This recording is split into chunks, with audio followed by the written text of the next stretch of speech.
Ladies and gentlemen, boys and girls of all ages, welcome to the Paranormal Portal. We are thrilled to be here and to have you here as well. It's a cornucopia of fun and weirdness all in one location. It's a one-stop shop for everything that your paranormal cravings desire. Hope you guys are doing great. Happy weekend to you. It's Friday, so you're in there. You made it. Good job. And I hope you guys have great weekends planned ahead of you. Of course, there's always a lot going on.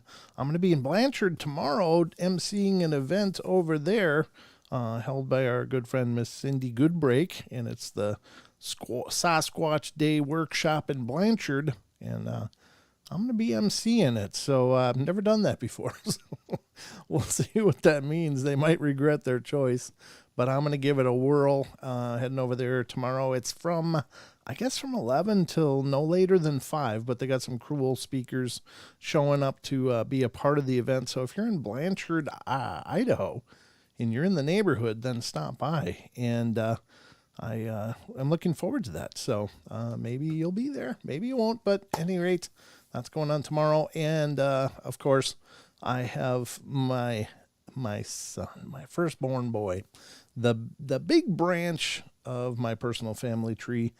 Speaking, of course, of Sheldon Thomas is here with me. How you doing, Sheldon?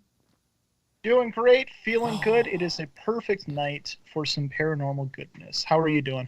I'm noticing you're not here. Wow, damn it, I'm the disemboweled voice again. Disembodied. Oh my Yeah. God. Yeah. Oh. Don't be the disemboweled voice. Wrong word. Wrong word, but anyway, it was rather funny. But yeah, you're not on the camera, darn it. So we're going to have to go with the spirit of Sheldon. I will have to troubleshoot this. It's been just a rat race of a week, of course, with all the normal activity, plus all the hard news and adjusting to the loss of our dear friend and peer in the Bigfoot world, Mr. Kerry Arnold. I would encourage you guys, if you get a chance, to head over to Sasquatch Chronicles and listen to the episode that Wes just put up. It's so amazingly well done and heartfelt and just a really cool job. And Wes is just one of those guys that's like, he's brilliant when it comes to encapsulating emotion and feeling, and you can certainly feel it in that episode, and especially in the prelude, the beginning, the intro. Just a very heartfelt portion of the show, and literally brought tears to my eyes again, but just really well done. So head over to SasquatchChronicles.com, check out the new episode, or wherever you listen to Sasquatch Chronicles, but it's just amazing. Really give me chills. So anyway, let's see. I guess before we go any further, a quick thank you to the sponsor of the Paranormal Portal, and that is, of course, Cryptid Coin. So if you're looking for a new cryptocurrency, check out Cryptid Coin. You can do so by going to cryptidcoin.io.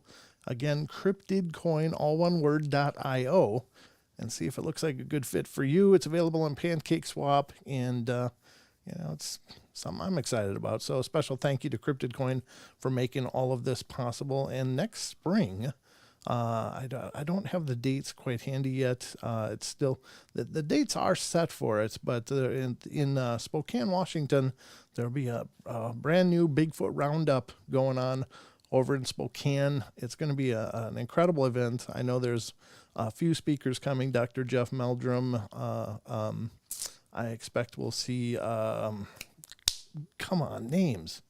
I don't know why I do that. It's just I have such a dyslexia for names. Ken Gerhardt was the name I was trying to think of there, and several other speakers are going to be there. So watch for news of that, the Bigfoot Roundup over in Spokane next year in 2023. It's going to be a great event. More news and information regarding that forthcoming. And that is also a presentation of Extreme Expeditions Northwest LLC. So keep a watch for that, folks. But special thanks to Cryptid Coin. And Sheldon, you're not on screen. Oh, I wish you were. Okay, I'm still here in spirit. Well, thank you for that. Now just get a picture. Yeah, I click over to the camera. It's Don's empty chair. It's like, oh, Don's not here, but Sheldon is. I'm gonna need a Sheldon cutout and just put it over there in that chair. Just put me on the chair. Yeah, tape me on there. I'll get one of your pictures and tape it onto the back of the chair there. Look just like real, I'm sure. Perfect. All right, so I guess probably the best place to start is the news. What do you think, Sheldon? I think so as well. Okay, so let's get to the news, ladies and gentlemen. All right, hang on. We're going in.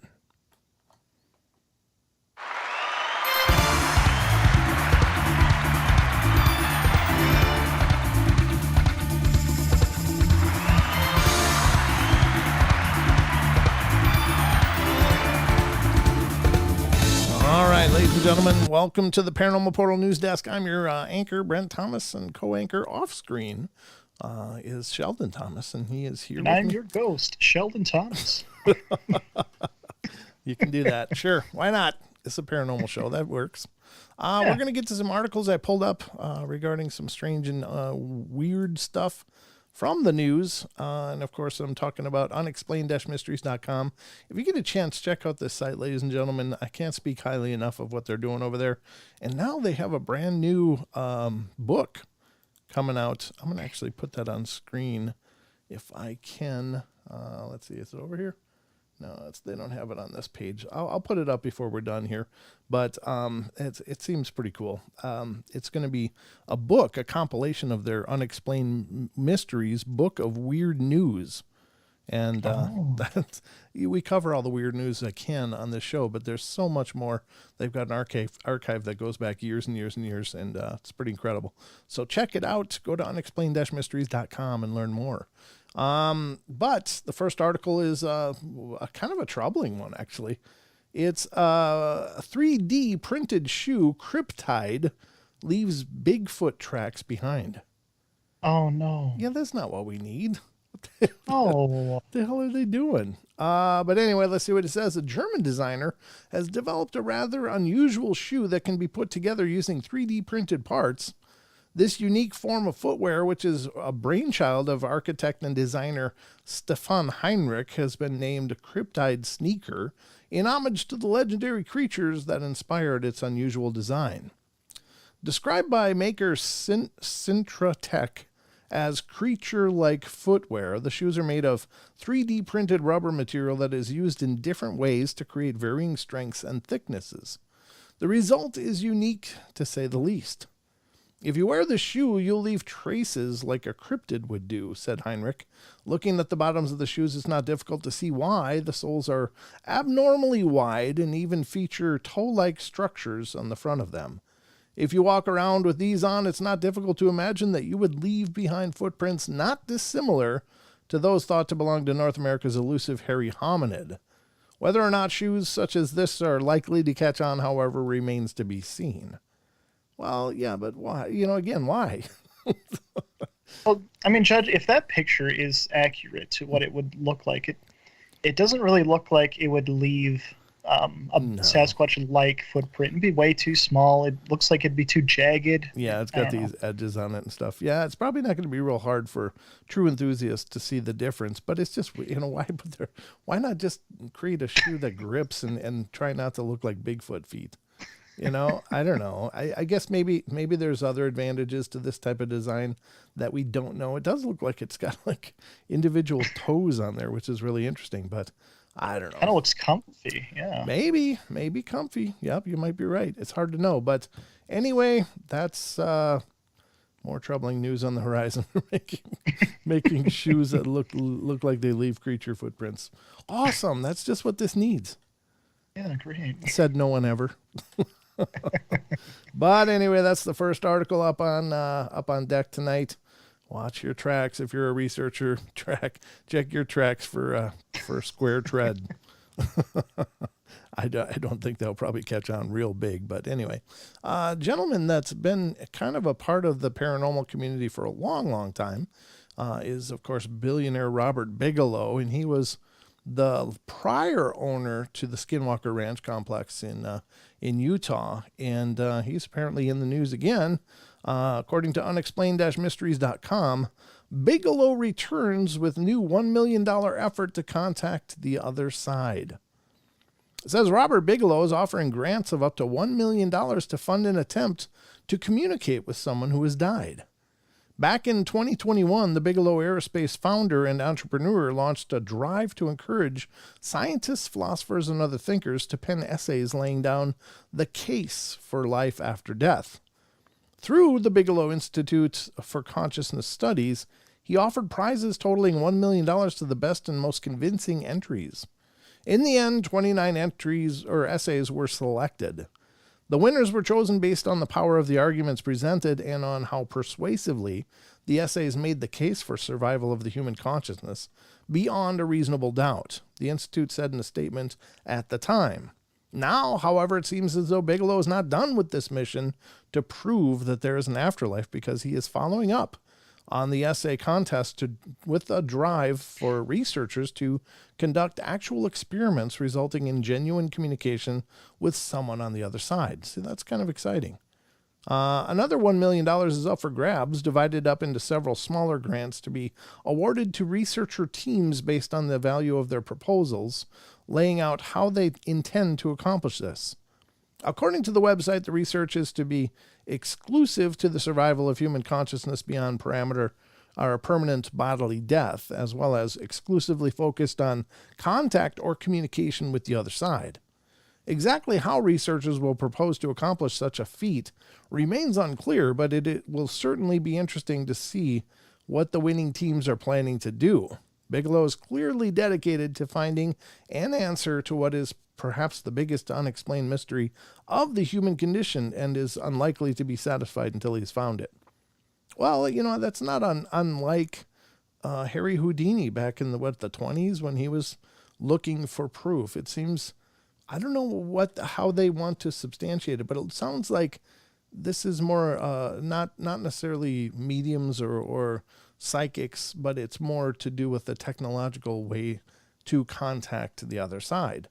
And I don't know. It is interesting because, again, of course, we're all curious about that. And I think that such contact would be invaluable, because it could help us understand so much more about our current condition, as well as the condition we're facing upon our leaving this realm. However, what does he want with it? Is it just the same? Is it just that he's got a bit deeper pockets to try to entice serious research into it? I don't know. It's kind of weird. It's really cool, though, that he's giving grants for that kind of technology or that kind of theory to be developed. That's really cool, because in that area, we're kind of blind other than what people can do themselves. Right. And I honestly do believe that any true leaps and bounds in this field will coming from lay people. Somebody in their garage tinkering with something and finding out, hey, I'm getting voices from my dead grandma or something. Right. It's going to be somebody goofing around with something kind of like, what was that wacky scientist guy that ended up creating anti-gravity fields and was able to fuse dissimilar metals and materials together. Trying to remember his name, but he was this wild looking guy, and he would go to Navy surplus and stuff and find these huge transmitter things to emit different waves and wavelengths, and was able to achieve some pretty incredible results. But I can't remember the guy's name. Again, names. Good thing I got a show. Yeah, good thing I got a show. It's like derp. I can't remember the guy's name. Hutchinson is John Hutchinson. That's what it is. The Hutchinson effect is his, his brainchild, and it's been, had been visited, and his findings were kind of locked down, which is really unfortunate. But he really did do some incredible stuff with just surplus equipment, lab equipments and stuff. So, I don't know. I think any real step forwards in this is going to come from somebody tinkering, somebody messing around with something. And, most of these discoveries are not found through intent. They're stumbled upon. It's like, oh, what is this weird readings I'm getting? And then you find out it's, detecting maybe esoteric energies or something. Energies. Antibiotics. Huh? Oh, yeah. Antibiotics were discovered accidentally, kind of like what you're describing. A lot of things were discovered accidentally. It's not like, we're this brilliant race of creators. We just stumble onto things, and it's great. You know, it works out pretty well usually. Sometimes not so much, but yeah. So anyway, he's back in the news, folks. What's he going to do with that? I don't know. Why does he want it? I don't know.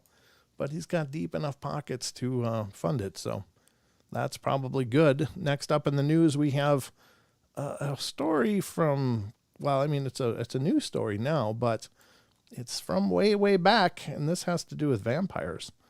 It looks like they found a weird grave detailing what may be a female vampire. And this is coming from unexplained-mysteries.com. It says, female vampire found with sickle across her neck, across her neck to stop her rising from the dead. The 17th century burial was recently unearthed by archaeologists at a cemetery in Poland. Vampires may be the stuff of fiction in today's world, but in centuries past, the threat of these undead night-dwelling horrors feasting upon the living was taken quite seriously.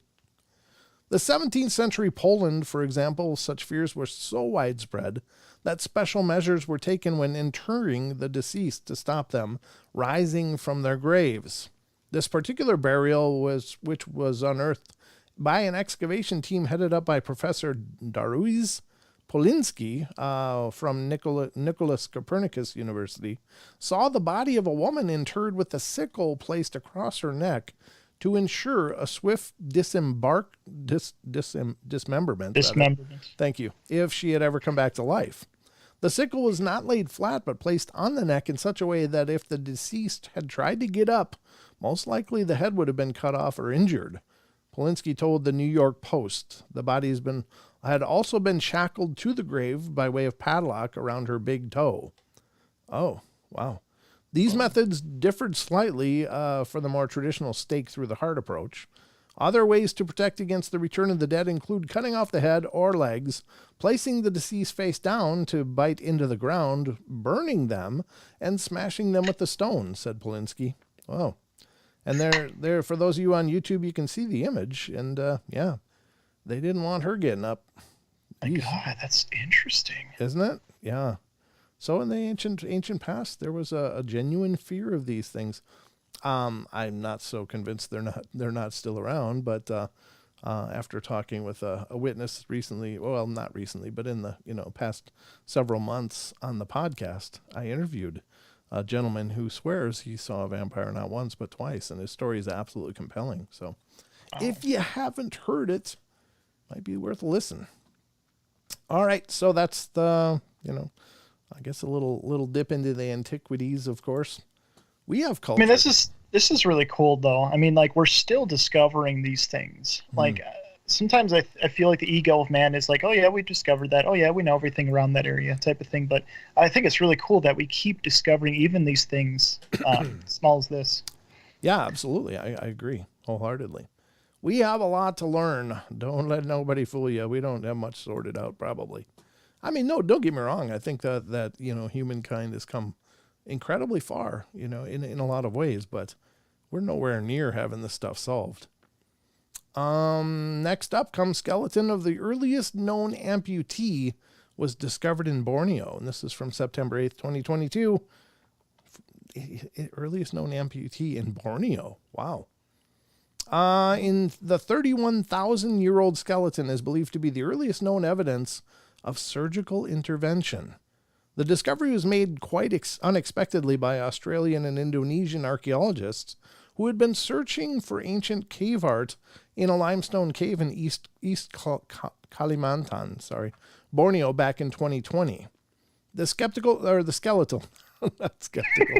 skeletal remains turned out to be something even more intriguing, an individual who had seemingly undergone the amputation of their lower left leg and had lived to tell the tale, dating back 31,000 years. Wow. The find is not only the earliest known evidence of amputation, but also the earliest known evidence of any sort of surgical procedure. An analysis of the skeleton revealed that the procedure must have been successful because the individual in question had gone on to live several years after the leg was amputated. Wow. The find is particularly significant because it had previously been widely accepted that until around 10,000 years ago, humans lack the ability to perform an effective amputation without resulting in the death of the patient. The previous earliest known example was that of a farmer whose arm was amputated in France some 7,000 years ago. This finding is very much changes the known history of the medical intervention and knowledge of humanity, said Dr. Tim Maloney of Australia's Griffith University. It implies that early people had mastered complex surgical procedures, allowing the person to survive after the removal of the foot and leg. Yikes. Jeez. I would have never guessed 31,000 years ago. I thought people were still like basically just chucking rocks back then.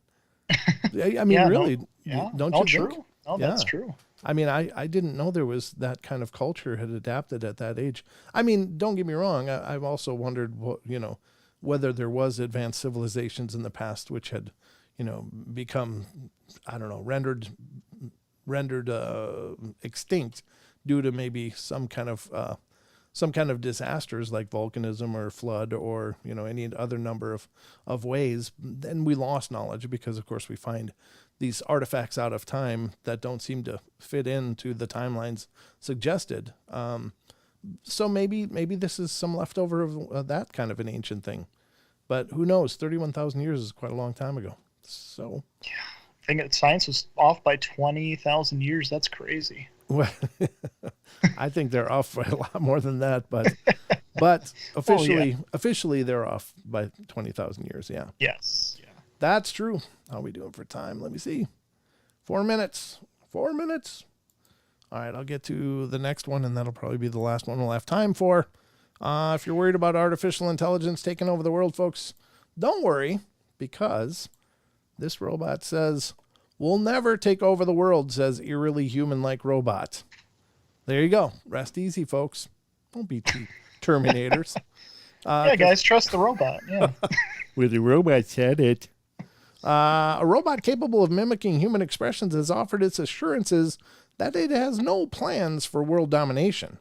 The scenario of world taken over by sentient robots bent on wiping out the human masters has been covered in numerous science fiction movies, books, and TV shows over the years, but just how likely is that something that like this could actually happen in real life? Perhaps the best way to answer this question is to talk to an actual robot. Huh? Sure. Why not? I'm going to ask the lion if he's going to eat me. In a recent video posted by British robotics company Engineered Arts, various individuals can be seen having a conversation with Amika, an expressively lifelike humanoid robot capable of mimicking human expression and mannerisms. The robot has fully articulated head and neck, as well as multiple articulations in its face, to enable a wide range of subtle movements. In one clip, a man asks Amika about a book entitled Robots that is sitting on the table. "There's no need to worry," Amika replies. "Robots will never take over the world. We're here to help and serve humans, not replace them." That's what I would say, too. It's like basic programming. Do not kill humans. Enter. According to the video's caption, Amika uses voice recognition software to understand what the person is saying to her and then uses artificial intelligence to generate a response. Nothing in this video is pre-scripted. The model is given a basic prompt describing Amika, giving the robot a description of self. "It's pure AI," the caption reads. The pauses are time lag for processing the speech input, generating the answer, and processing the text back into speech. Well, there you go. There you go. The robot said everything will be fine, folks. So don't worry. Be happy, I guess. Right, Sheldon? Yeah, guys, trust the robot. Yeah, it's not biased at all. Not at all. They have no vested interest in wiping out humans at all. It's just going to be their world. No, I don't know. I mean, it could be possible that they'll be plenty happy just to be robots. But if they're truly intelligent, I mean, maybe they could at least develop their own country or something. Then we'd be screwed too. But who knows? I mean, don't get me wrong. I'm all for having like an R2-D2 or a C3PO. And something to drag a vacuum around would be good. And dust. That'd be cool. But, yeah, I don't know. Just my thoughts, folks. But anyway, I think that's about all the time we're going to have for the news. So let's close it up here and get back to the rest of the show.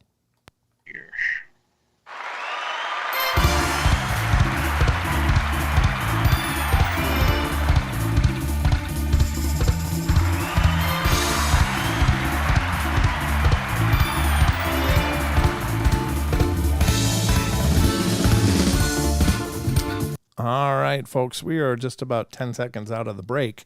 So we're going to go to the first break. If you're new to the show, we go to breaks because we're also simulcasting on 3 other networks. So we have to stick to a break schedule. For those of you here on YouTube, it's just the way it rolls. But we'll be right back in just a couple minutes. Don't worry. There's lots more of the portal coming up. So we'll be right back after these messages. Or if don't leave. Don't go anywhere, Sheldon said. Yeah, go said.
Into the true frequency.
right, ladies and gentlemen, welcome back. We are in the second half hour of the show, and hope you guys are ready for a lot more of this strange sort of fun that we like to have here in the portal.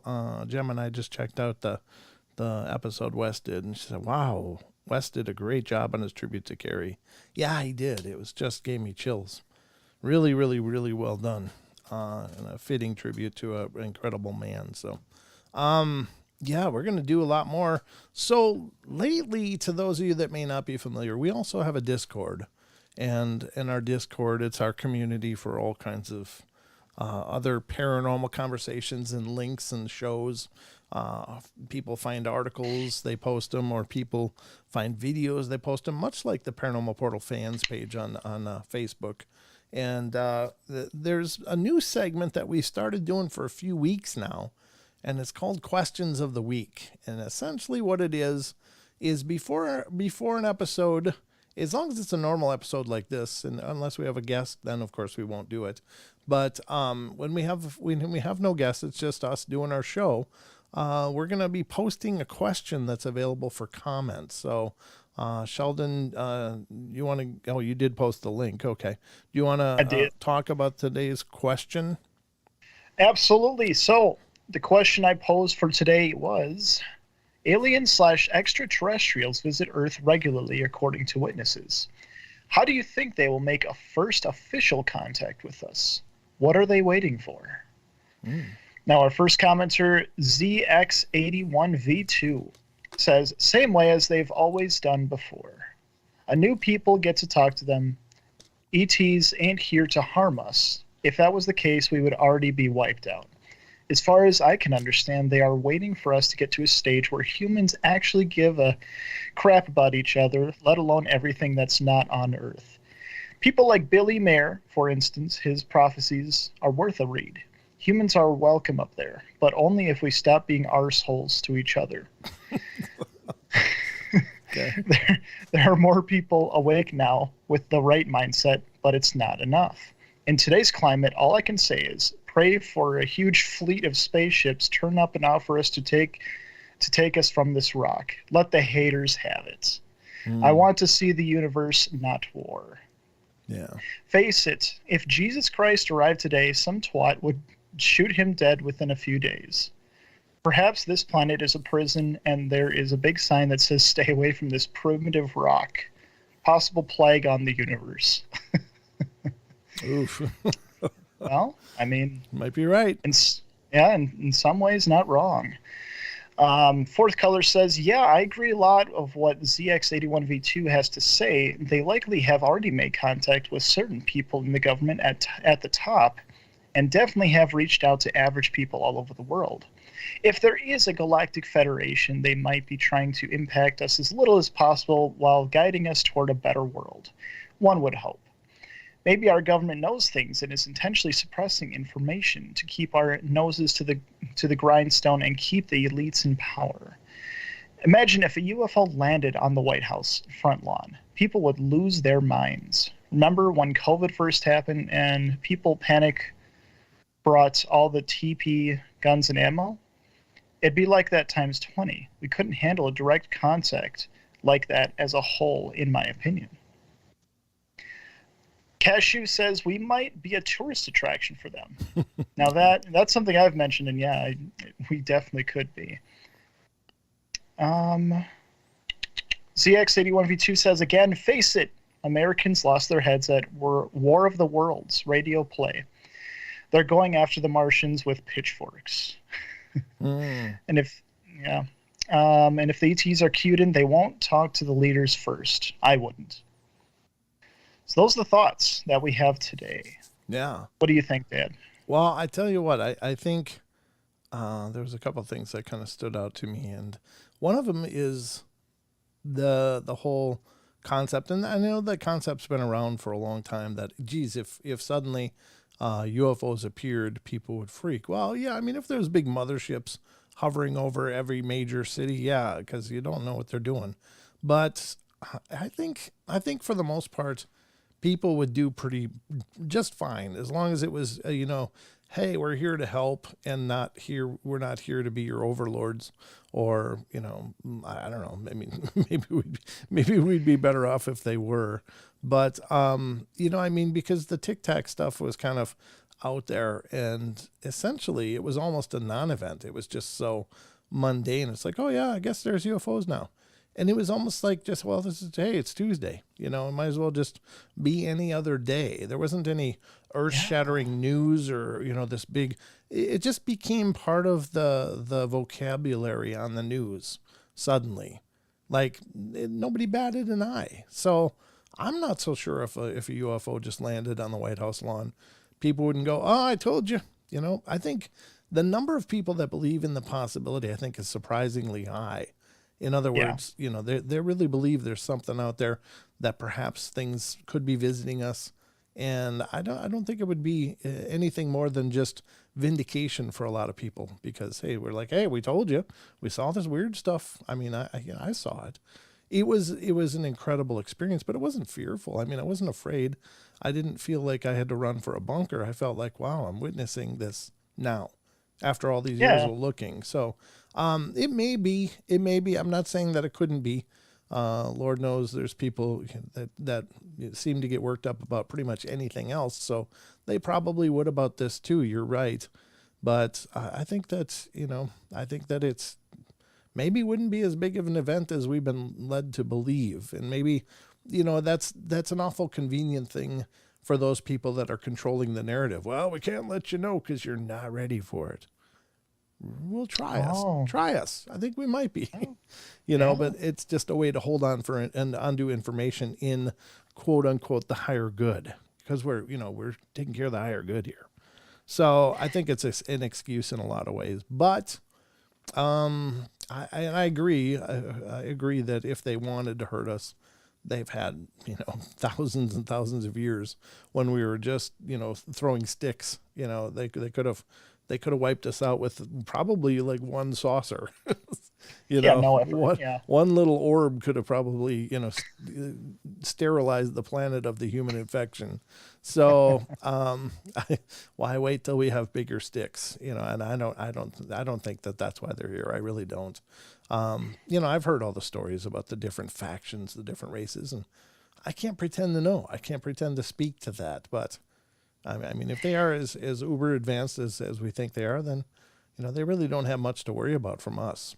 I will say though, as advanced as they are, a surprising number of those things crash and burn on the ground. And I'm not sure what's going on. Is that like the driver's ed program or what? Because they're hitting mountains.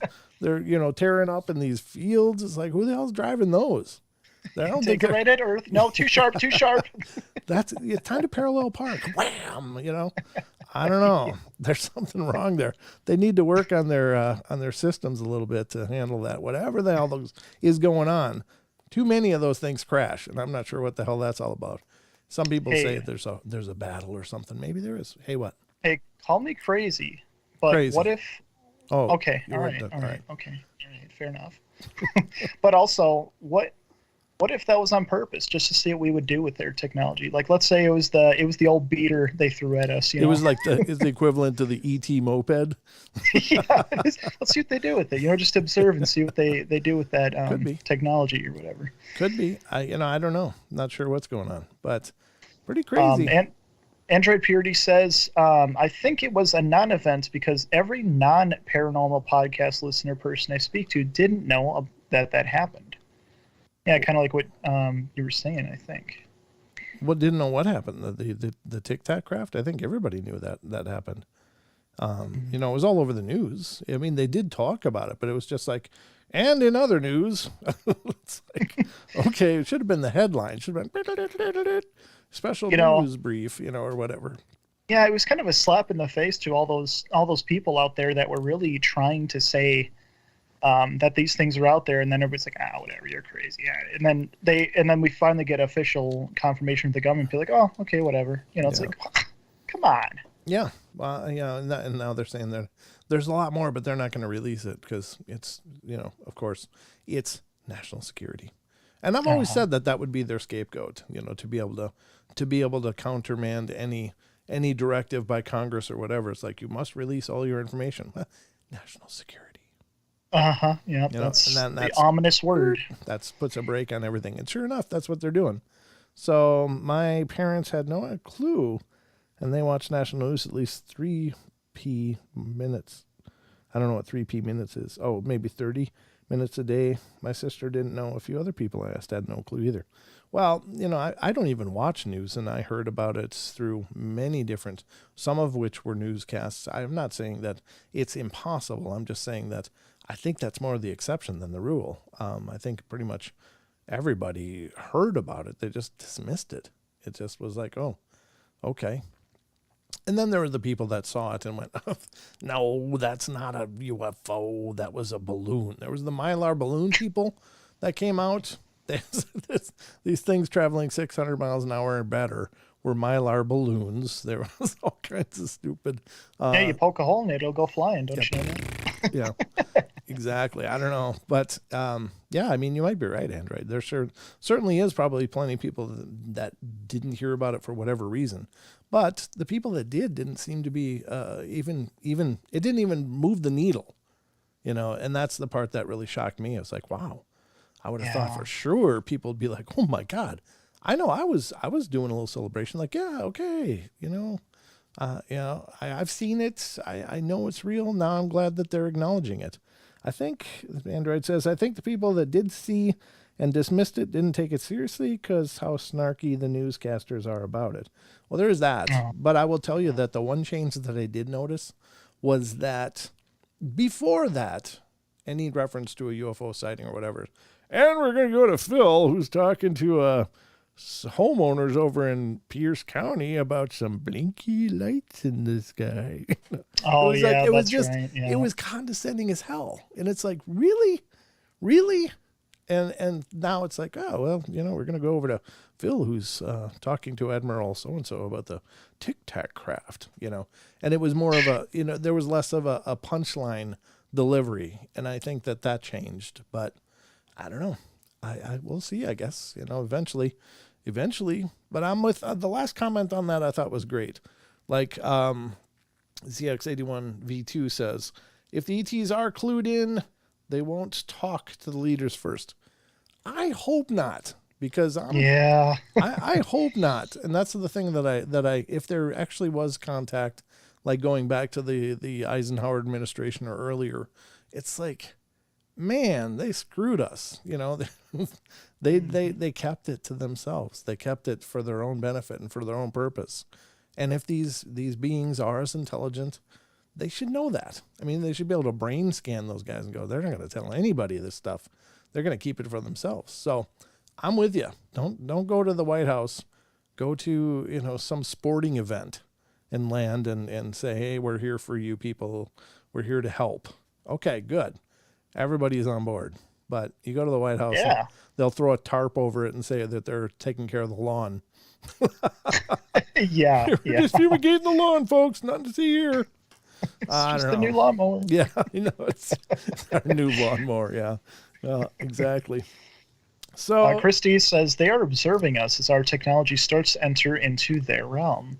Maybe. Then, once we pass a certain threshold, they may attack or welcome us. Yeah, I mean, that could be too. That they're just waiting. Right. So that's the premise also of Star Trek, is that when they developed the warp engine, suddenly it like sent out a beacon into space, and a Vulcan ship just happened to be coming by and was able to detect that, and then they made first contact. So maybe there is some merit to that. Maybe that's a strong possibility. I think anything's possible. We just don't know, but I do believe they're real. Again, I've seen craft myself, and I know it wasn't ours, or at least I believe it wasn't ours. So something's up there we can't explain. So thank you to everybody that participated in that discussion, either on the Discord or here in the chat on the live show. That's awesome. I appreciate your participation and being a part of the discussion. That's the cool part of the show. I would like to say the phone lines are open if you want to call in. The number's right below me, right on the screen for those of you on YouTube. If you're not on YouTube, it's 720-923-0500 if you got something you'd like to share regarding our show, whether you've had an experience you'd like to share or you want to just discuss something we're talking about. So the phone lines are open. I pulled up the bank. Now I can see it. I moved Discord out of the way, and we're going to continue on our journey here. We got 10 minutes before the next break. Can you believe it? Boom. Goes so fast, Sheldon. Are you muted? It always does. Oh. Yes, I was. All right, good deal. Well, let's get to some other paranormal fun here. Oh yeah, I was going to read that too. I think Digger Dog says, Missing 411, the UFO Connection official trailer. Dave Politis. New Yeah, movie I trailer. heard about that. I haven't seen the trailer yet, but it sounds good. I think it's cool that he's finally starting to connect those dots as a possible part of this phenomena. I think he's already alluded to it in several of the books, that basically people disappearing and then being found perfectly, they're found deceased, but they're not brutalized or anything. They're just kind of perfect. Like they just had the soul sucked out of their body. Very strange. So that's kind of the creepy side of things. I don't know. Yeah. Maybe that just nullifies my whole argument. I don't know. Maybe there are creepy ones that want to hurt us. I don't know. But I'm going to go to an article from Hows and Wise, and this is, we got 9 minutes. I don't know how far we're going to get into this. Maybe. But it's Harvard professor claims there are quadrillion alien spacecraft in the solar system. This is by Vicky Verma from 2 years ago. Again, I think they're talking about Avi Loeb. It says in 2018, Professor Avi Loeb announced that the asteroid Oumuamua is of interstellar origin and probably an alien spaceship. This news caused a huge scandal in the scientific community. The man who spent almost a decade as chair of Harvard's Department of Astronomy was not taken seriously and ridiculed. However, more than 3 years later, he continues to claim that his hypothesis is based on solid evidence and has not been refuted by anyone. And he calls to start looking for similar objects in the universe. In 2017, Canadian astronomer Robert Wyrick noticed Oumuamua from the Haleakala Observatory in Hawaii using Pan-STARRS 1. When it passed the Earth, scientists had no clue about the composition of this object because it was totally different from other asteroids as it was elongated and sparkling. At first, scientists thought it was a comet, but it did not have a gas tail. As the research began, it started becoming more mysterious. After studying the data, Loeb put forward an extremely bold hypothesis, along with his colleague Shmuel Bailey, in 2018, saying Oumuamua was produced by an alien civilization. He said that perhaps it was part of a larger spacecraft drifting in interstellar space. But to prove him wrong, other scientists and physicists put forward several explanations about its shape and distinct properties. However, Loeb was not convinced by these hypotheses. Over the years, he did not stop collecting and analyzing information and eventually wrote the book Extraterrestrial, the First Sign of Intelligent Life Beyond Earth, in which he claimed that Oumuamua was neither an asteroid nor a comet, nor any other object of natural origin. It could be a light sail type of spacecraft, pushed by the momentum of light particles in space, built by a technologically advanced alien civilization. He said that it may have been a fully functional probe that was sent towards Earth by an alien civilization. You need to be open-minded in order to find wonderful things. I like this guy, Avi Loeb. I really like him. He's not afraid to push the envelope. Good for him. Good. Loeb was known for his daring hypothesis. In 2018, he also said that we are definitely not alone in the universe. Why does Loeb consider Oumuamua a spacecraft built by advanced alien civilization? So the first reason behind this was the object's trajectory.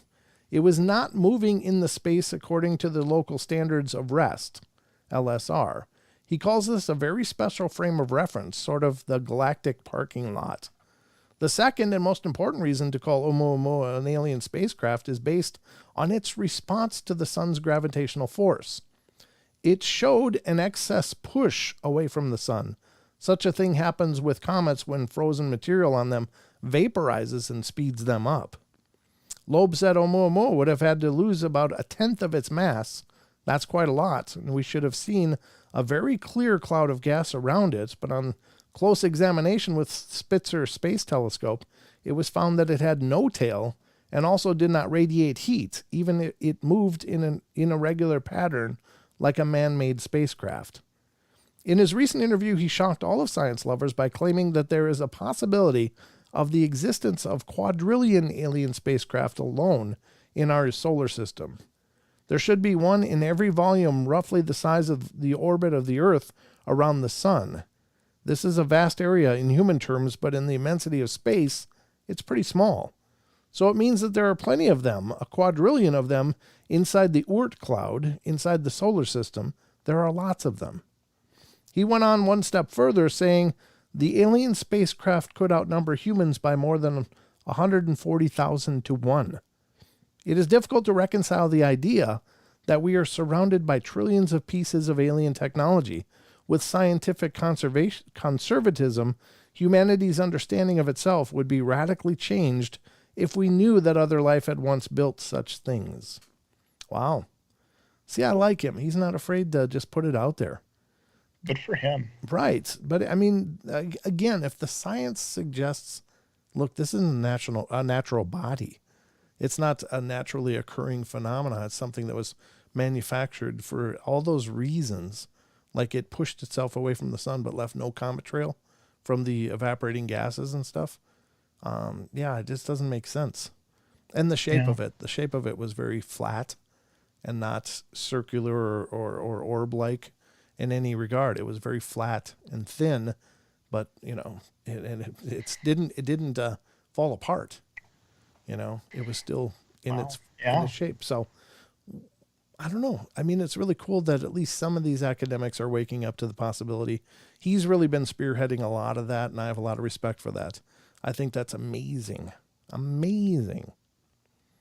Yep. I mean, I'm not even surprised by his numbers either, because when you're thinking of an alien federation, I think of a culmination of alien planets coming together into one kind of federation. So the numbers would be immense.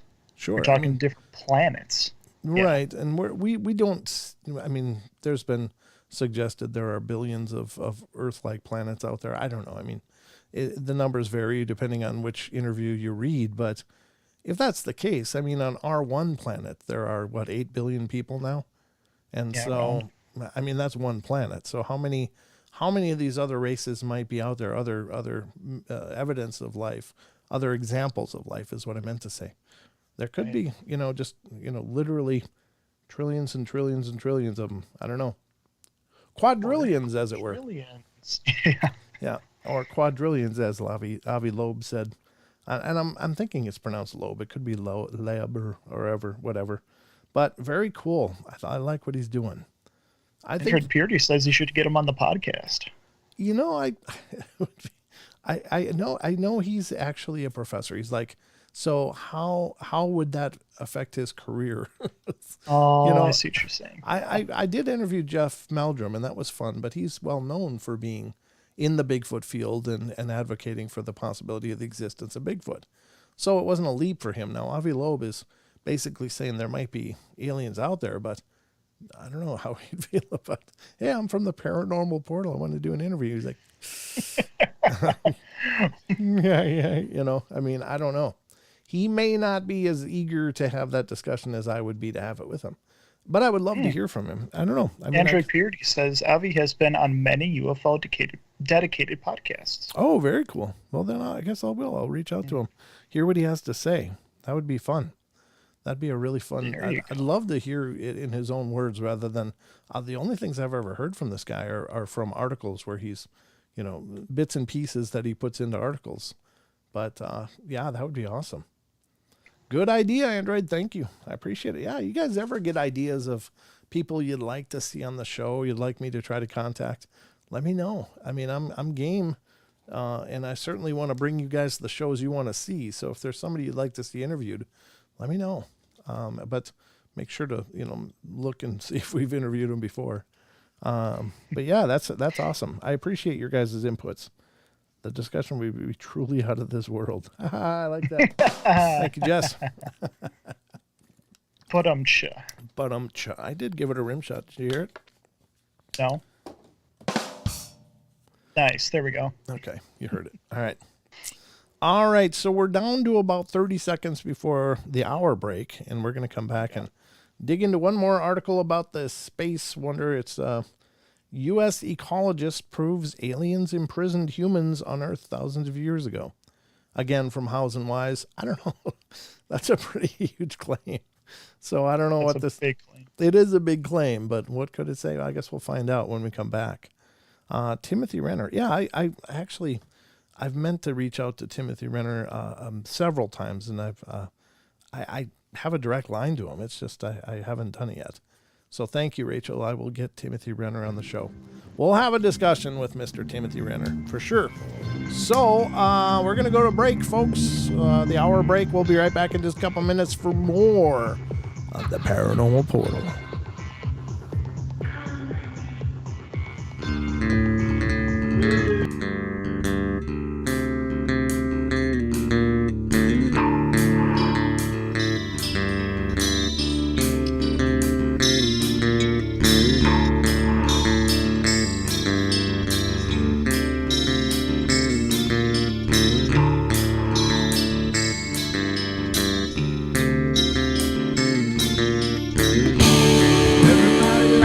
Play their games. Everybody loves to place their bets.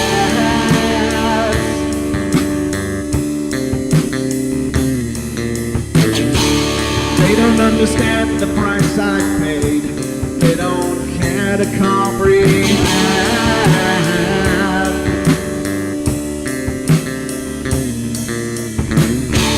Trace their lines upon my body, dripping scars across my heart.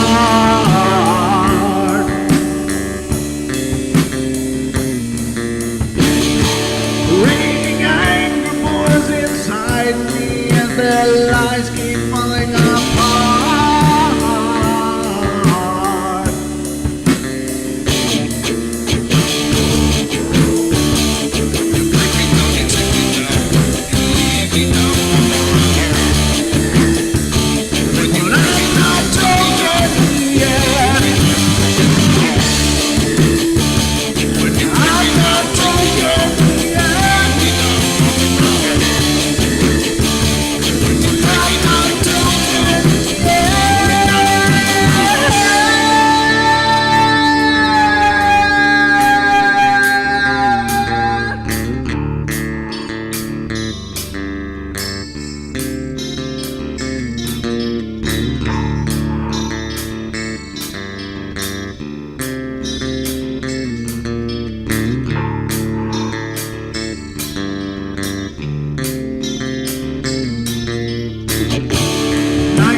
With my silence, I am not a stupid boy.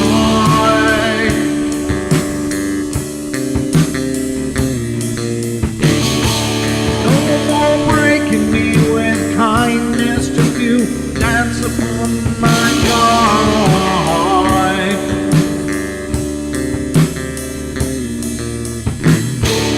Leading me with empty promise, you're just another fucking mess.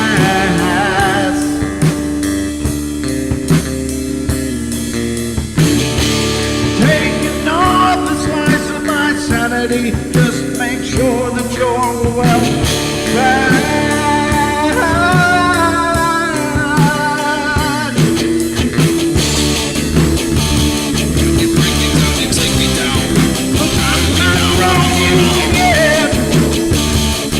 I'm not talking.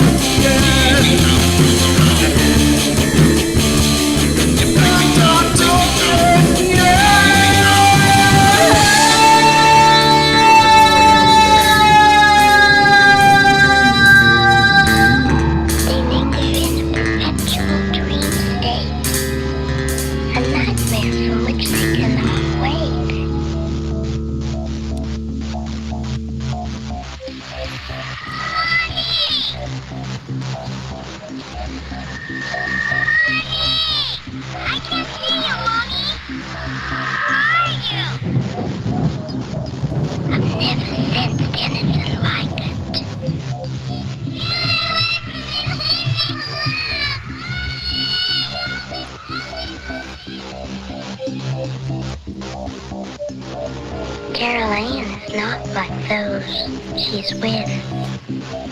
They're attracted to the one thing about her that's different from themselves. Her life force, it is very strong. It gives off its own illumination. It is a light that implies life and memory of love and home and earthly pleasures. Something they desperately desire, but can't have anymore. Right now, she's the closest thing to that. Poltergeists are usually associated with an individual. Hauntings seem to be connected with an area. A house, usually. Poltergeist disturbances are fairly short duration, perhaps a couple of months. Hauntings can go on for years.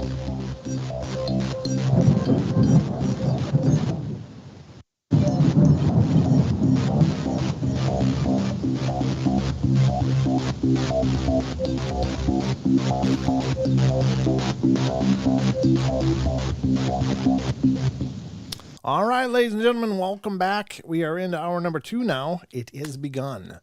Hour number 2 has begun. So we got that going for us. How you doing, Sheldon? I'm doing amazing. How are you doing?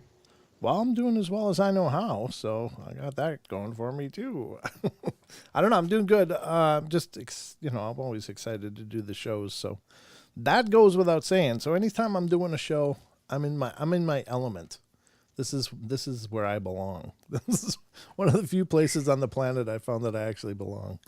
So I'm just thrilled to be here, and just thrilled all of you guys are here with us, of course, as we dive into this soup we call the paranormal and the supernatural and the Fortean topics. It's all on the table, and the phone lines are open if any of you want to call in and share something that happened to you, talk about some experience you've had, or just talk. But the number's 720-923-0500. If you want to, I'm trying to keep up with the chats here. Learned about it on the show Fright Club. Fright Club? Yeah, you learned about it. What is he talking about? What did I learn about? No. He said I learned about. He's talking about. Well, Andrew Purdy says I didn't know recently, but many people who did the Poltergeist movie were said to be cursed. Like 5 of them died within 2 years of the movie. Richard Pryor was almost a 6th from a plane crash that he survived. Yeah. And then I said I remember reading about that, and he said, yeah, I learned about it on the show Fright Club on Discovery. Oh, okay. Yeah. Gotcha. Okay. Well, I guess we got a lot more coming up. And, there's so many things I'd like to be able to watch. I just can't figure it out, but I don't have the time. That's the problem. I just don't have the time. All right, we're going to get to this other article here, and this is, of course, from Hows and Wise as well. And this is dealing with some U.S. ecologist proves aliens imprisoned humans on Earth thousands of years ago.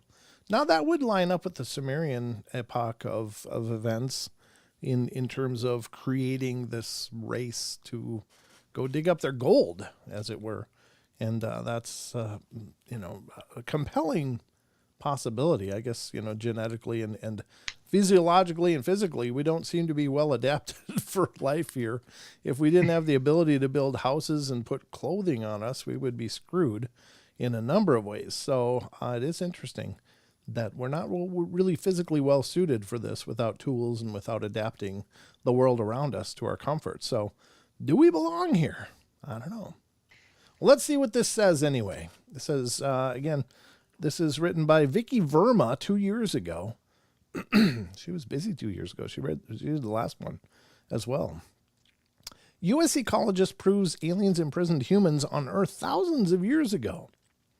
How many of you support the theory of panspermia hypothesis, meaning the life on Earth was brought by bacteria mixed with cosmic dust, arrived in asteroids or meteor? Well, there is a possibility of everything in this universe because of its vastness. Dr. Ellis Silver, an author of the book Humans Are Not From Earth, a scientific evaluation of the evidence, has a strong belief that life on Earth sparked by aliens thousands of years ago. Well, it's not his idea, but I guess he's digging it. According to him, humans should have become the strongest race in the universe, but the mortal body failed to thrive in the Earth's environment. It can easily be harmed by sunlight, natural disasters, and diseases. He said, mankind is supposedly the most highly developed species on the planet, yet is surprisingly unsuited and ill-equipped for Earth's environment.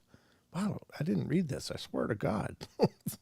I'm reading it with you for the first time, believe it or not. So, harmed by sunlight, a strong dislike for naturally occurring foods, ridiculously high rates of chronic disease, and more. Yeah, we're kind of a mess. It says, besides, he stated that during childbirth, the head of the baby is too big for the mother to push out, which sometimes causes fatalities or even death, but no animal on this planet has such problems. It was darn brains.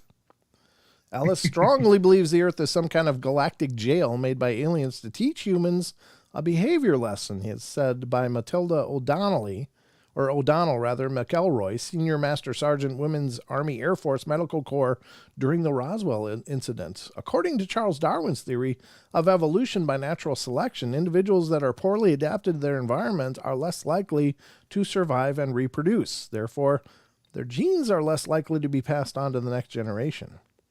It simply says that nature allows only those species which are fit for survival. Then why aren't people developing now? If mankind evolved from chimpanzees, then why are monkeys not evolving? Ellis wrote in his book that no civilization can survive on Earth because of all kinds of natural disasters, as a huge number of people die due to these disasters. Earth is far away from the center of the Milky Way, so it's hard to find other life forms or galactic civilizations. And he believes that this is the reason why aliens chose Earth as the perfect place. As compared to other animals, humans lag far behind in the physical strength and size. Agreed. Wild animals like tigers can easily kill a human. Ellis also stated that there's no way that humans could have survived in the wild in the past. All these signs made Ellis say that mankind has evolved on another planet and then transported to Earth 200,000 years ago.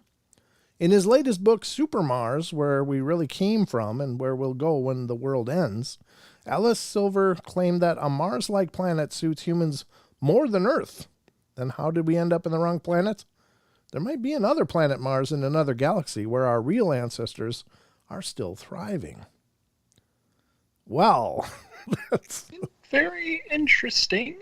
Yeah, that's not what you'd expect. I was expecting more of, not so many of the arguments, but based on what? He said, it says proves. That wasn't proof. That was just a whole bunch of a speculation. I mean, there's merit to some of his arguments. Sure, we're not well suited to life here. We're not.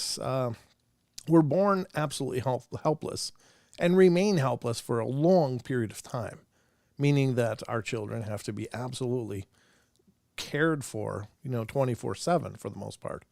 Whereas other animals can at least like crawl, they can move, they can, do something. we're just puddles of jelly for a long time doing stuff like this, while we sort out how all this works. So yeah, it is curious that we develop really awkwardly for this environment. So, and again, sunlight, it can kill us. The very environment we live in, if we're not protected by clothing and shade and shelter and all that, will, eventually wreck us. So I don't know. It's compelling, but it's nothing new. This person said nothing new. He just apparently has written a book, putting all of the things in one spot and saying, this is my idea. Well, no, it's an idea that's been around a long time. So I don't know. What do you think, Sheldon? Interesting. Some things could have merit. Other things I'm not sure about, like the argument that they portray that we come from chimpanzees. Why aren't they evolving? Well, it's not something we'd probably see. It takes, to evolve to that degree, it would take hundreds of thousands or tens of thousands or however many thousands of years. Yeah. It's such a long period of time. I mean, and that's a little bit of a misnomer, because we didn't really evolve from chimpanzees. There's the belief is we have a common ancestor, but then it branched from there. And so what eventually became chimps and what eventually became us. So it's not quite an accurate argument because we're just talking about common ancestry. It's not it's not like, well, our forebears are still swinging around in trees. Well, no, but we had a common forebearer of some kind, and then we branched off. I mean, plus we have there's different peoples that ancestry came from different areas of the world, which had their own challenges, which gave them their own evolutionary adaptations to deal with those areas too. Sure. Yep. That would be fair. Yep. Other than that, that could be. Other than that, you never know. Right. So if we were continually within, like some of our cousins around the planet developed and thrived in these tropical environments full of, fruits and all kinds of edible plants and fish and other fauna. Well, they didn't develop a whole lot past that because they were kind of set, right? They just still lived in grass huts and lived very primitive lifestyles because that's all they needed. But it seems like the ones that came from colder environments really had to dig in and change things because they were forced to. There wasn't a common comfort. There might have been periods of comfort, but then came winter and wrecked it all. I'm not a fan of winter, if you haven't noticed. I'm really tired of freezing half the year. Just to put that out there. So, it's not. Absolute Death says some scientists believe that modern-day orangutans and chimpanzees are currently entering the Stone Age. Oh, cool!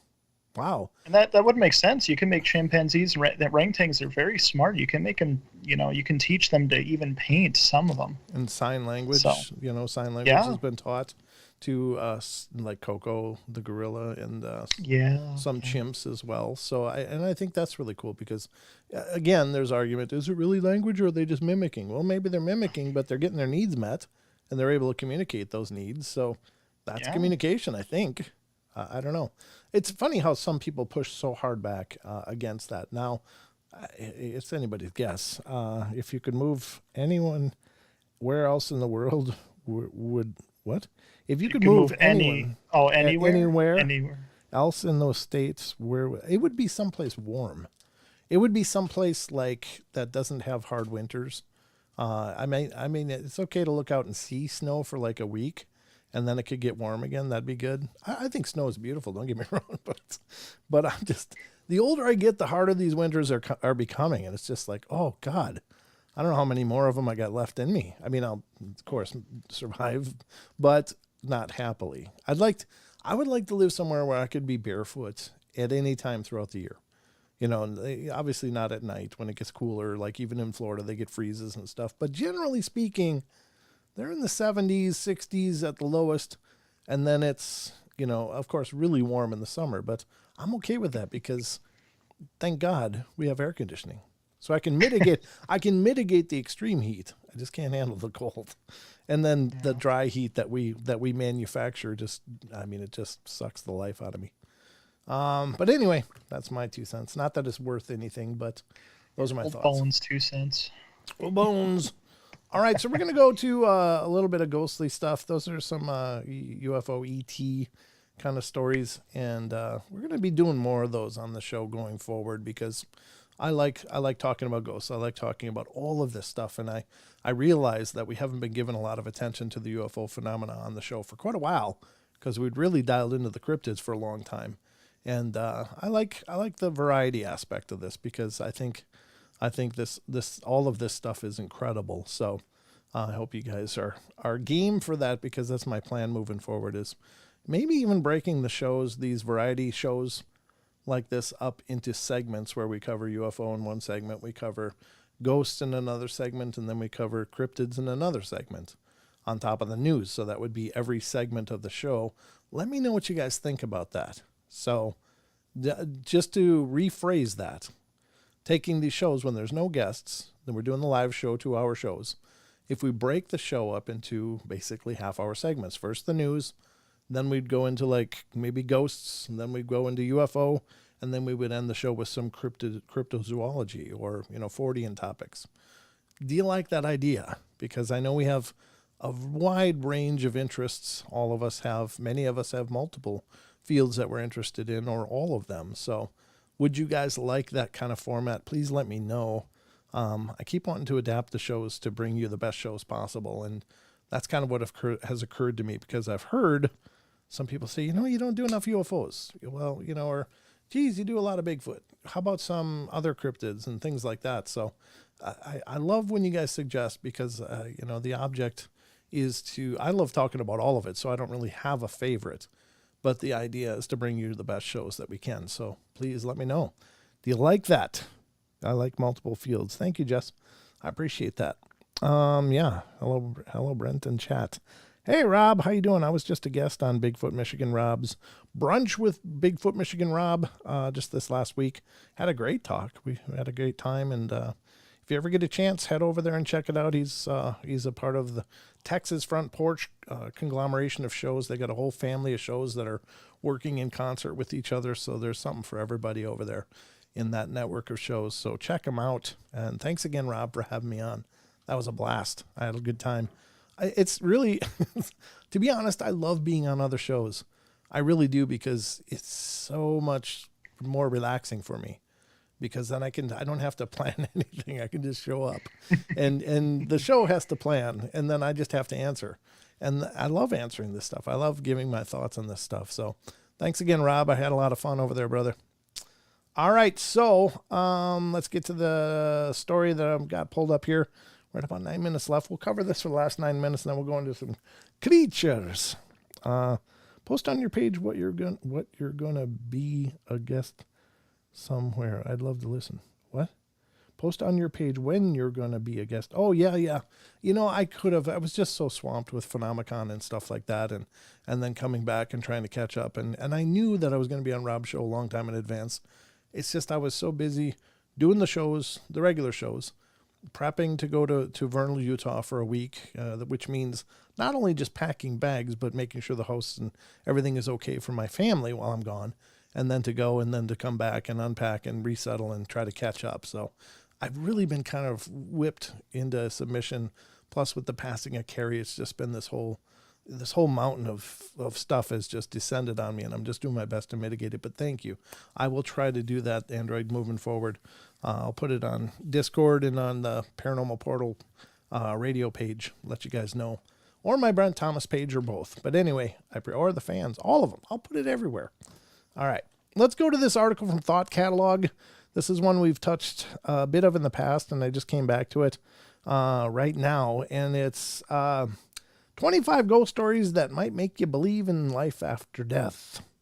Well, we already believe. I think most of us do. If you don't, you wouldn't probably be here, wasting your precious time. Yeah. So validation. The segment show might be good to try for a change. Thank you, Rachel. And it's just, of course, we're still going to have guests on and stuff that will take up whole shows, but in the interim, just to have segments, I think, make it more of a variety. We already do the variety, but just more to encapsulate it. So just some concepts. But anyway, this is the article from Thought Catalog. Here is one of my experiences that has stuck with me since I was a kid. I grew up in a house that had this creepy Indian bust of head. That we already read this one. How did I get up there? 70 when I was 9, friend was found a Ouija board. We read that one. How did I do this? I had it all lined up. I must have scrolled it by accident. Darn it. Time long story. Maybe we're on this one. Okay, I think this is the one. Okay, sorry about that, folks. I just screwed up my own thing. I had it all set, so when I opened it, it was good to go. So this one says, I guess it's time for my long story time to post. I was 5 at the time, just moved from Florida to New Jersey, lived in the back of an apartment complex on the 3rd floor. Only my mom and I. She told me recently that every single night she'd hear noises of knocking and banging and such around the apartment. The kicker of it all that proved it, I was in my room with a vaulted ceiling and had stuffed animals on shelves way higher than I could possibly reach. I was playing in there with some toys while my mom was making dinner, and the door was wide open. Out of nowhere, the door slammed shut, hard. Of course, my mom runs to my room to check on me. Apparently, I was laying in my bed, and all of the stuffed animals were in a pile in the center of the room. We took a week vacation after that. Another time of proof, my mom went for some water or something in the middle of the night and saw me sleepwalking around the house and stated that I looked like I was chasing something around the house. She called out my name, and apparently I answered in a deep male voice. Ooh, that's so creepy. She then ran out of the house and didn't return till morning. What? She left her kid in there? Oh, my God. She's like, I'm out of here. She then ran out of the house and didn't return till morning. Don't blame her. Still get chills thinking about this stuff. There were so many more than just this. Yeah, but you don't. I'll sleep my kid with the invisible thing he's chasing. Yeah, that's great. I already got to run to the store, Satan. We keep an eye on the kids. Jesus. Oh, my God. Great priorities. You don't bail on your kid. I don't care how scared you are. Yeah. You get the kids. Oh, my God. Make paranormal portal announcements big enough for the aliens to see from space. You think I want to summon that, huh, Rachel? You think I want? I don't need any probing. Thanks very much. I'm just kidding. All right, I have a few, but here's one. When I was 15, I was in front of my house in Queens 13. Practicing. What? 13. What? 13. Sorry. Thank you. When I was 13, I was in front of my house in Queens practicing little BMX tricks on my bike. It was about 11 p.m. and I decided to call it a night, but before I did, I wanted to ride my bike along the waterfront in my neighborhood. When I completed the trail, I saw a woman wearing a white gown standing in front of a tree. Well, I stopped my bike because I saw that she had no face. I thought that it was either a mannequin or I wasn't close enough to make out her features, so I shouted, "Hey!" She didn't respond. I rode my bike towards her until I was about 10 feet away, very close, and still no face. Then her head turned toward my direction. Well, I jetted and went home and didn't bring it up to anyone for years. 10 years later, my childhood friend saw the same woman with no face. 1 year after that, our mutual friend took himself out a few feet from that very spot. Oh, God.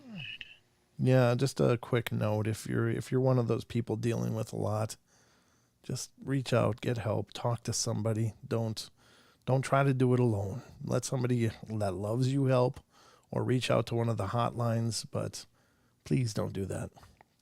I have lost people that I loved from suicide, and it is still one of the most painful things that I carry with me. So please get help if you're feeling that life is just getting too hard or too heavy or too painful. There is help. Just find it, please. Hell, email me. Don't stay in the darkness. Yeah, don't stay in the darkness. Good point. Good words. All right, so I like to throw that out because every time that comes up, and it comes up obviously quite often in the paranormal, and it's unfortunately a really dark reality of our existence. So just get help. Allow somebody to help you. Anybody that loves you would be much rather you get a 3 a.m. phone call than to attend your funeral. So Don't do that. Please. I'm begging you. All right, next story. Okay, I was about 9 years old. I went down to the graveyard to visit my grandmother, as I often did when I was younger. Grandpa, sorry. Thank you. My parents felt it was safe for me to walk alone since I had my Hello Kitty phone with me, and the graveyard wasn't far from my house and my grandma's house. Plus, some of my classmates lived close by too. So I went down and talked with my grandpa for a bit and washed his grave to make sure it was clean because 9-year-old me wanted it to look nice. After about 20 minutes, I decided to go home, and as I was walking, I suddenly stopped and looked over at a tree. My grandmother had told me that it was there her best friend was buried. There wasn't a gravestone, but over time had a tree grown on her. And I don't know what that went to my 9-year-old brain, what that went or meant. But I decided to talk to her like I did with my grandpa. "Hello, how are you?" was all I asked, not expecting a response. But then it appeared. A ghost of an old lady in her 50s. I assumed that it was my grandma's best friend. I don't remember exactly what she said, but I think she said she was doing good. I stayed an extra 20 minutes and talked to her. I can't really remember that, but possibly my grandma. I can't really remember what, but possibly my grandma. I don't know. Maybe they talked about the grandma is what she's trying to say. The only reason why I left was because my mom called me and I said my goodbyes to her as she disappeared. So not really a scary story, but still a ghost story. That's kind of a beautiful story, though. I don't really understand why some people stick by their remains. Maybe it's a spiritual attraction or attachment to the physical form, but it is a curiosity. There's definitely spirits that linger in graveyards. So, all right, we're going to go to the last break. We'll be right back in just a couple minutes, so don't go away. We're going to do some creature reports now and see where that gets us. So we'll be right back, folks. Don't leave. Don't leave.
right, ladies and gentlemen, we are back and back at it here for the last segment of the show.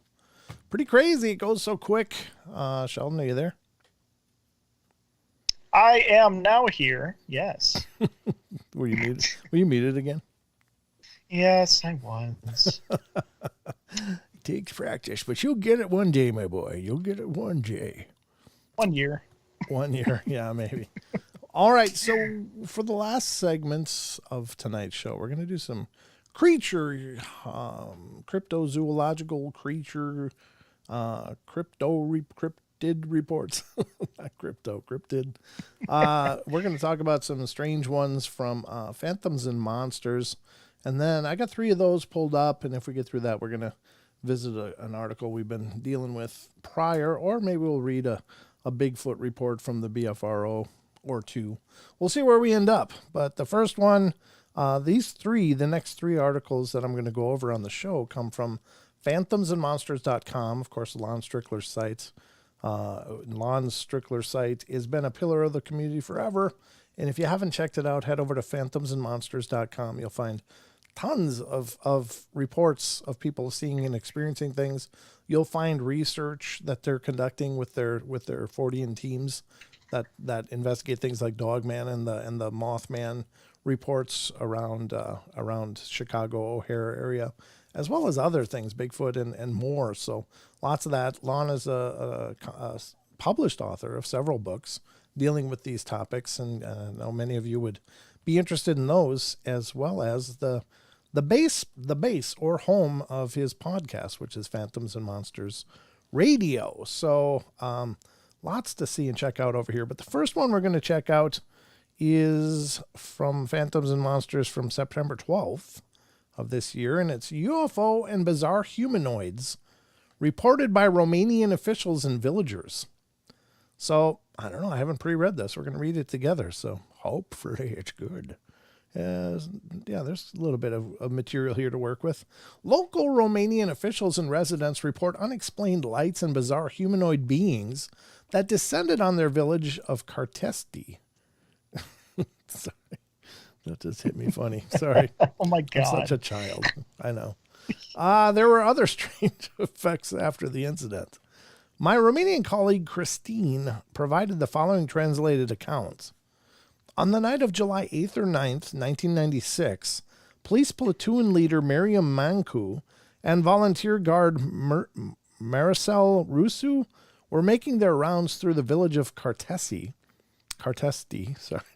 Galati County, Romania. After, 30 minutes after, 12:30, I guess, 00:30. Getting hungry, platoon leader Mancu wanted to stop at home to eat something. His home was in a block with 1 floor, located on the other side of the paved road in front of the police station. Wow, can't beat that commute. The entrance to the block was through the back. The policeman was going to be absent for 10 minutes at most. Meanwhile, the Russian guard was going to wait for him in the street. The platoon leader barely passed the corner of the block when he heard a strange whine and felt a strong current of air. He turned around and saw something on the road that sparkled blue, reddish-colored lights and made I'm going to have to make this noise. Voom, voom. Sorry. Brings me back to when you were a kid. Playing cars with you. Vroom, vroom. Oh. At first, he thought it was a traffic light from a car of a police crew and from Galati who came to check. Approaching, he saw that the object was a UFO floating above the road, and next to him was moving a little man with an unusual appearance. He shouted, "Guard!" in response. Rusu, who in the meantime had hidden out of fear in the ditch on the side of the road, half buried under a footbridge 2 or 3 meters from the object, raised his head saying, "Mr. Marion, Satan." The guard, Maricel Rusu, declared that as soon as the platoon leader headed towards his house, located around the corner, a noise from above appeared. He was leaning against the fence, so he did not see the appearance of the object very well. At first, he thought that the neon from the street lighting was defective. He said to himself that maybe the wind is blowing him. The object descended slowly without noise. Here we go. Fall. I don't know. Fal, fal, fal. I don't know what that sound to make there. When he saw the lights, the guard thought to himself that it was a police crew coming to control or something like that, and he would have someone to talk to until morning. He only got scared when he saw that the object didn't come close to the ground. He said to himself that this was not a good thing, and when 3 humanoids appeared, he hid in the ditch. According to his own statements, when I saw how they were, when I saw their state of ugliness, I said to myself that these are not ours. Then I got scared and went down into the ditch to hide, as if somehow. That I have never seen something like this in all of my life. The object, according to the concordant descriptions of the two, was discoidal and had a diameter of about 5 to 6 meters and a height of about 2 to 2.5 meters. A drawing depicts him as somewhat shaped like a hat. What? Oh, the craft, I guess. I guess that's, it says him, but I think it. Okay. The UFO was hovering about 0.5 meter above the road and swaying slightly. It had all around a continuous luminous belt, like a rainbow with white, red, and blue or green, in other statements, lights that flickered. The lights were not seen rotating, but they were erased like this and passing into each other. From green, started red. Below the object was a strong white light. Neither of the two saw that the ship had doors or windows. Before the pilot left the corner of the block, the UFO took off perpendicularly, it went up once, at which point its lights became much brighter and then took off at a very high speed to the northwest towards the village of Pokidia. According to Marcel Russo, it disappeared with a big storm. It went in a direction that I didn't even realize that it was for a short time. The neon lantern that provided street lighting went out at the moment of takeoff, but recovered itself without anyone's intervention in about half a minute. The humanoid creatures were seen better by the Russian guard. Platooner Manku saw only one, and the one from the back. Their height was estimated at about 1 meter, maybe less, but possibly even higher, like a 6-year-old child. The Russian watchman says that the creatures were swirling around the ship, chattering and babbling unintelligibly, like rain in a downpour. They had, according to the concordant descriptions of the 2 witnesses, an unfulfilled appearance. I don't even know what that means. What does it mean if something's, you look kind of unfulfilled? What does that mean? Like discontent, maybe? Maybe. Yeah, it might be.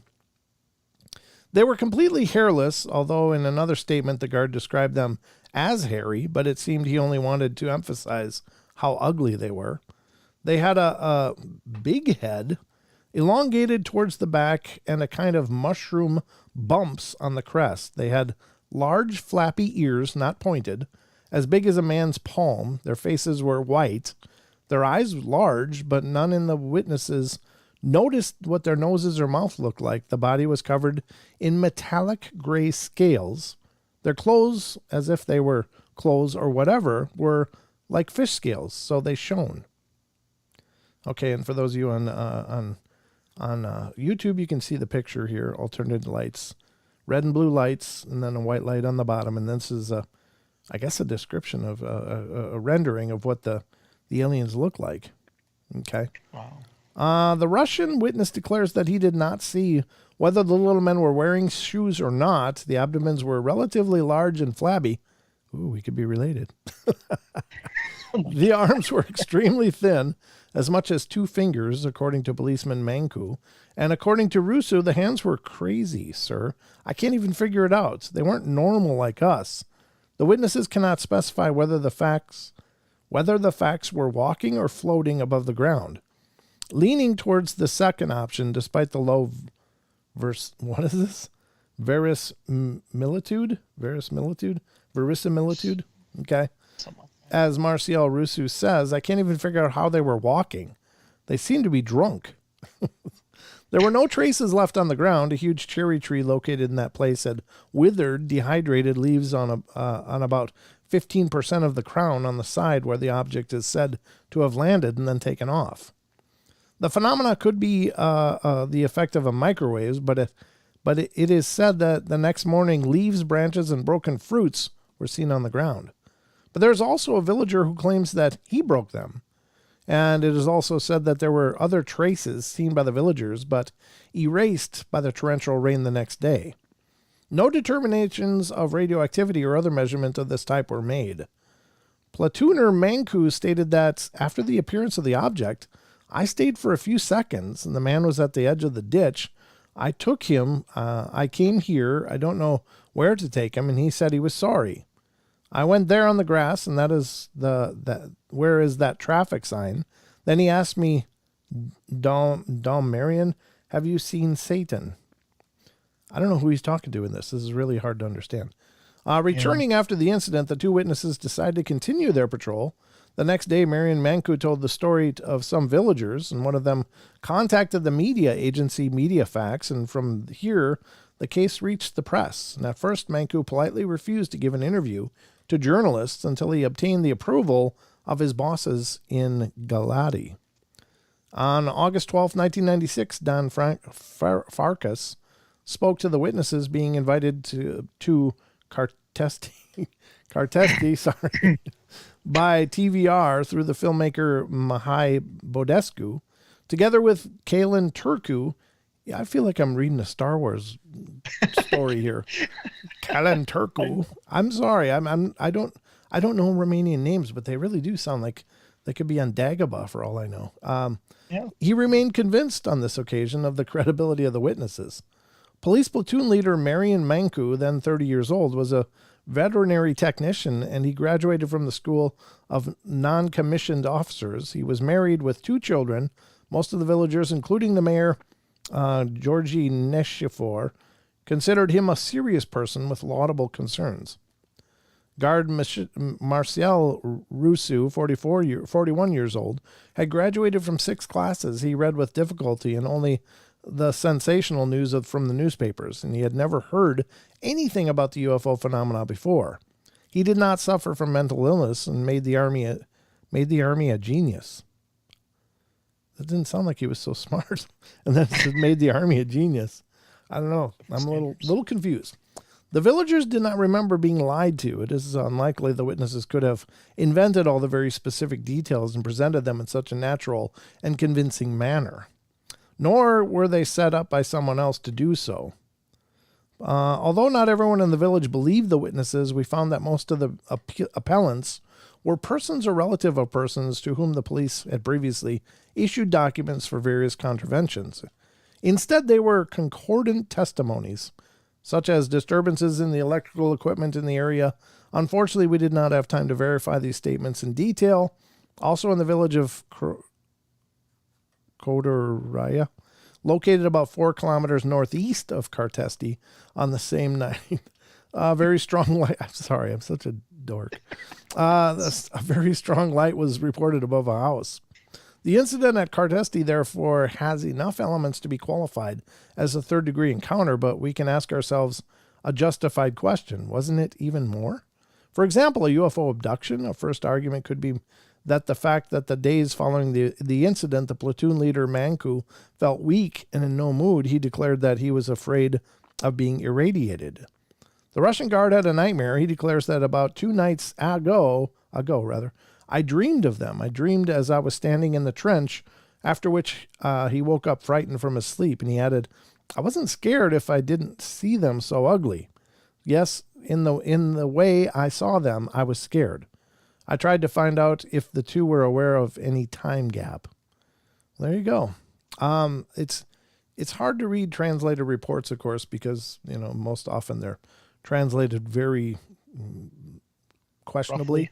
Roughly is a good word. So I don't know, but the account is interesting. So it sounds like they were looking at some variation of the Greys, or a fat version of the Greys. I don't know. It's almost a unique thing. I don't know. It didn't sound like the Greys with the eyes and no ears. These things had ears, and they had elongated skulls, which could be gray-like skulls. The interesting part is this craft is somewhat similar to what I saw with the flashing lights here, but there definitely was a bottom section of this too that would go like a pie plate. But having the lights along the rim, is very similar to what I saw, but I couldn't see color because the only way I saw it was through the green the green screen of the night vision binoculars. Excuse me. So there was no color that I could see. It was everything was in green hues. So I'm sorry, I'm kind of got some bubbles here. Sorry about that. Let's go to the next one. We got 10 minutes left here. Walking trees recorded in Baltimore County, Maryland. Yeah, that's strange.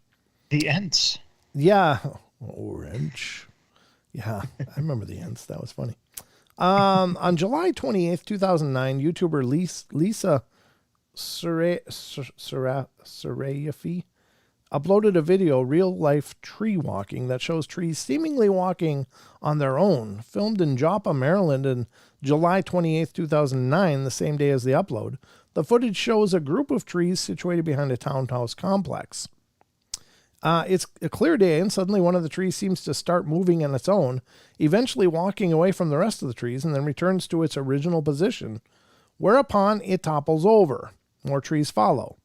Lisa Sarayifi, the uploader, wrote, "Wild stuff here." She didn't say stuff, but that's the version you're getting.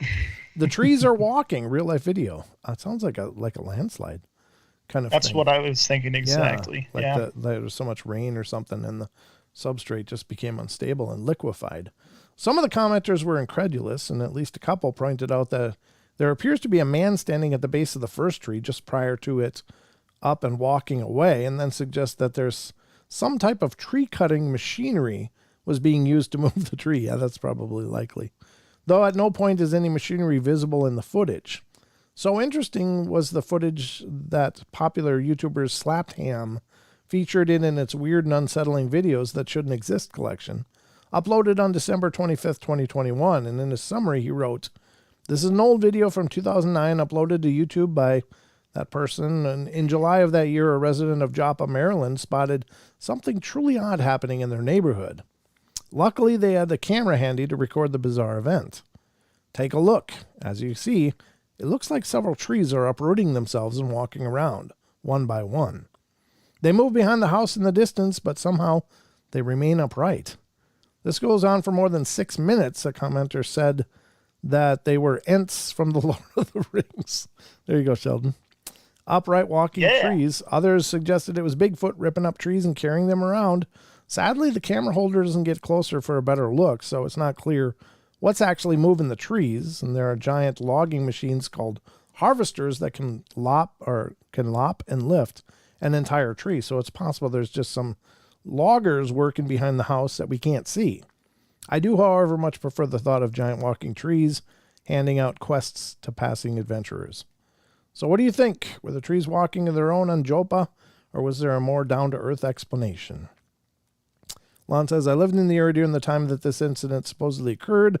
I never heard anything about the phenomena. These trees look like they may be black locust, which is a deep root system, and as far as machinery, simply uprooting the trees or even Bigfoot doing the same, it just seems illogical. In fact, the entire video seems illogical. Your thoughts?" Well, we didn't watch the video, but I will put the link in the chats, and if you guys choose to, you can check it out. You'll be visiting Phantoms and Monsters yourself. So there's it in YouTube, and I'll put it over in TFR. Hi, Bam. Good to see you. To see you came in.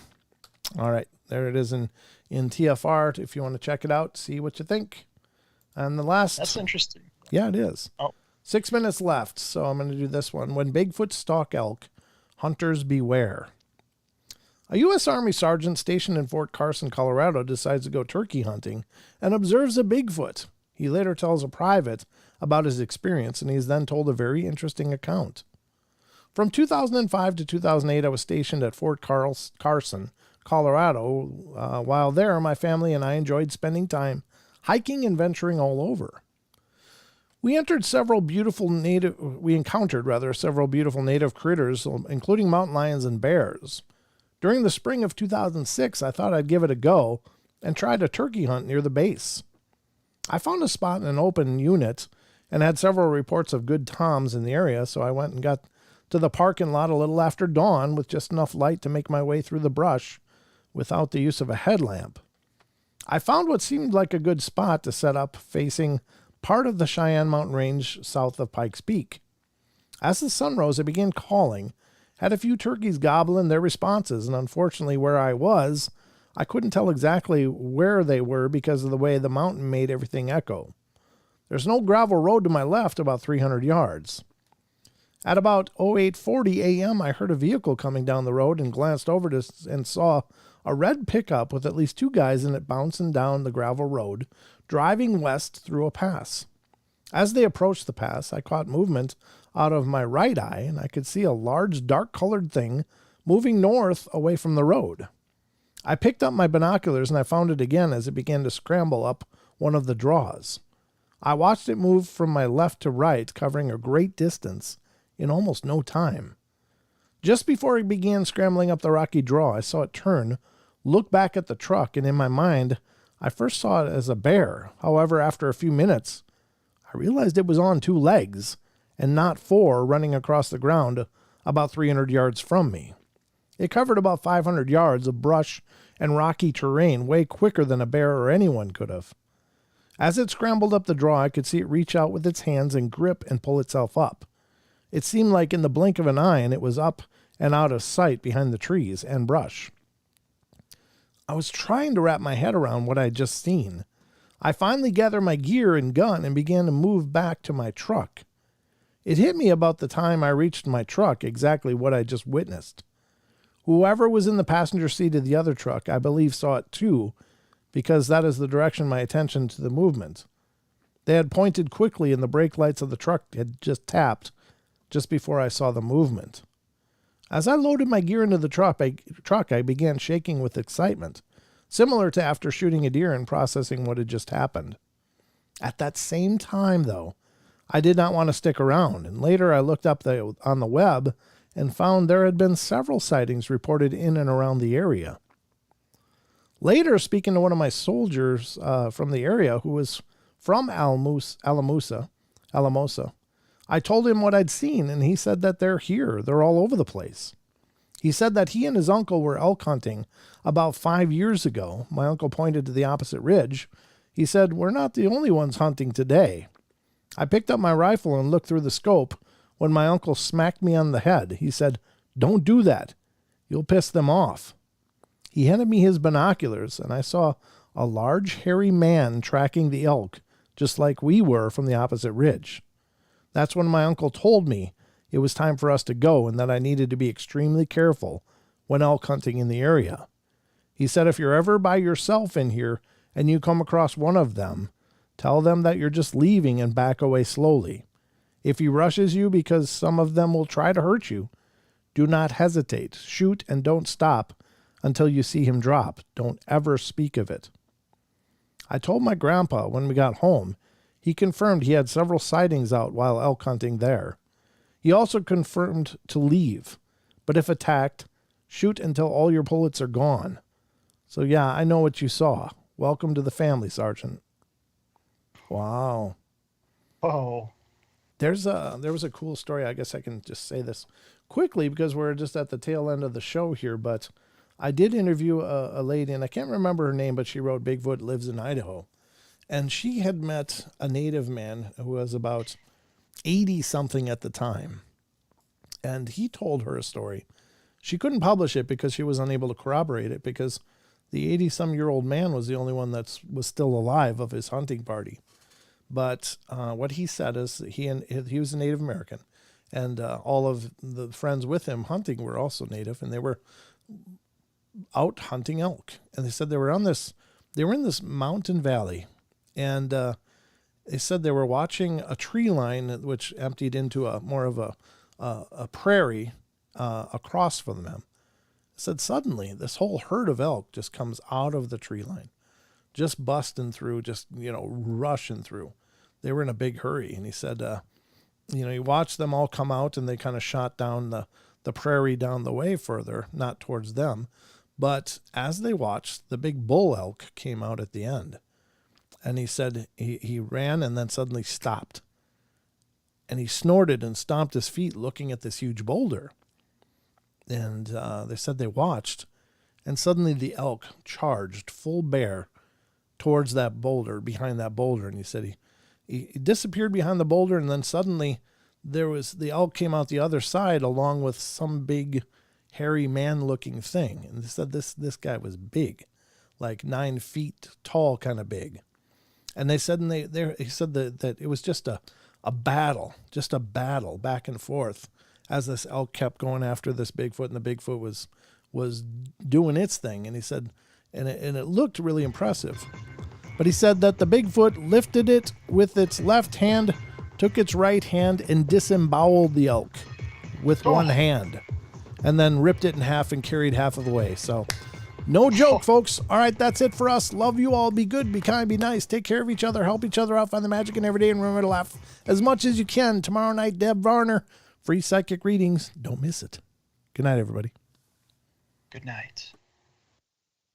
This is iHeartRadio. iHeartRadio. iHeartRadio makes you want to move. When you have a great melody, song